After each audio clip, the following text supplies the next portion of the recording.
नाव पुढे येतंय, काय वाटतं तुम्हाला या प्रकरणामध्ये अजित पवारांनी पुढे येऊन राजीनामा देण्याची गरज आहे? कारण त्याची मागणी होती. नाही बघा, मागणी करणारे मागणी करू शकतात, तो त्यांचा अधिकार आहे आणि आम्ही लोकशाहीवर प्रेम करणारे, विश्वास ठेवणारे लोक आहेत. त्याच्यामुळे लोकशाहीमध्ये प्रत्येकाला मागणी करायचा हा अधिकार. तो आमच्या वेळीही अनेक वेळा राजीनामे मागितले, तो त्यांचा अधिकार आहे आणि आम्ही दडपशाहीवाले नाही की अरे यांनी राजीनामा मांडला त्याला नोटीस पाठव, त्याला हॅरेसमेंट करा. असे उद्योग आम्ही कधी केले नाहीत सत्तेत असताना आणि कधी करणारही नाही.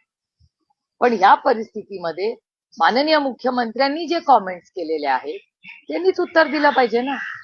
आणि गोंधळ बघा ना, तुम्हीच बघा ना, तहसीलदार आणि तलाठीची नोकरी गेली म्हणजे त्यांना कामावरनं काढून टाकलं आणि तहसीलदार तलाठी म्हणतात मी सहीच नाही केली.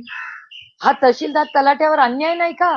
ह्या बिचाऱ्या तलाट्याची काय चूक? जर त्यांनी सहीच केली नाही तर तुम्ही त्याला काढून टाकता. तो गरीब आहे, कष्ट करून मेरिटवर उभा, तो तिथे त्या नोकरीवर बसलाय. तो गरीब आहे आणि त्याला आवाज नाही म्हणून तुम्ही त्याला कामावरनं काढून टाकणार काहीतरी ऍक्शन घेतली म्हणून?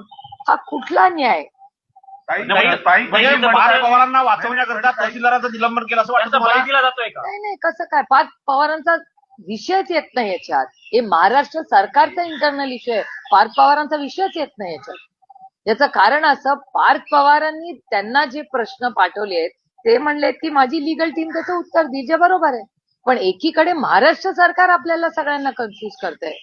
महाराष्ट्र सरकारचं पहिलं स्टेटमेंट काय आलं की जमिनीचा व्यवहार होऊ शकत नाही. मान्य, तुमच्या चॅनलवर पाहिलेल्या गोष्टी मी तुम्हाला बाय सिरियल सांगते.